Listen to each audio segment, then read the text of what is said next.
माझाची monsoon express पोहोचली आहे कन्याकुमारीमध्ये आणि कन्याकुमारी आणि तिथल्या सनसेट पॉइंटसाठी हे खरं तर क्षेत्र खूप प्रसिद्ध आहे।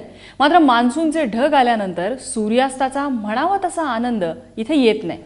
त्यामुळे मान्सून पूर्वीचा सूर्यास्त पाहण्यासाठी चेन्नईला जाऊया। आमची प्रतिनिधी हर्षदा स्वकुळ सध्या इथे आहे। मान्सून एक्सप्रेस पोहोचली आहे भारताच्या अगदी दक्षिण टोकाला अर्थात कन्याकुमारीला आणि आपल्या समोर आता आपण जे काळे ढग पाहतोय ते आहेत कन्याकुमारीच्या अरबी समुद्रावरचे।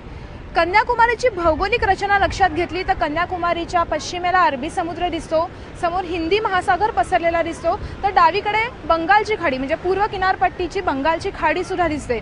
नैऋत्य मोसमी वारे जे ह्या अरबी समुद्रावरूनच भारतात धडक देणार आहेत त्याची चाहूल लागलेली आहे। पुढच्या 2 ते 3 दिवसात केरळमध्ये मान्सूनची एंट्री अपेक्षित आहे आणि कन्याकुमारीमध्ये येऊन थांबलं तर कदाचित समोर दिसणारे काळे ढग ह्याची चाहूल देतात।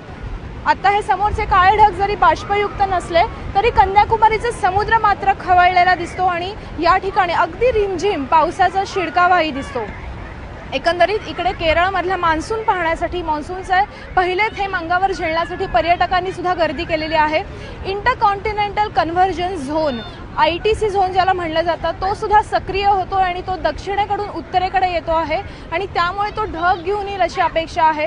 त्याचप्रमाणे आउटगोईंग लॉंग वे रेडिएशन ज्याला OLR म्हणतात जो फॅक्टर मान्सूनचा ऑनसेट डिक्लेअर करायच्या वेळेस महत्त्वाचा ठरतो तो सुद्धा समाधानकारक होतोय असं IMDचं म्हणणं आहे आणि त्यामुळे एकंदरीतच पुढच्या 2 दिवसात जसा IMDचा अंदाज होता त्याप्रमाणे मान्सूनचे ढग मान्सून पाऊस घेऊन येईल, बरसेल मान्सून अशी अपेक्षा आहे। आता महाराष्ट्रामध्ये वळवाचा पाऊस सुरू झालेला आहे आणि आपण जर पाहिलं तर मृग नक्षत्र हे 7 तारखेपासून सुरू होत आहे। मृगाचा पाऊस यावेळेस वाहन आहे बेडूक, कदाचित ही श्रद्धा तरी फळास येवो आणि पाऊस पडो हीच एक अपेक्षा आहे। कॅमेरा पर्सन अमोलसह हर्षदा स्वकुळ ABP माझा कन्याकुमारी।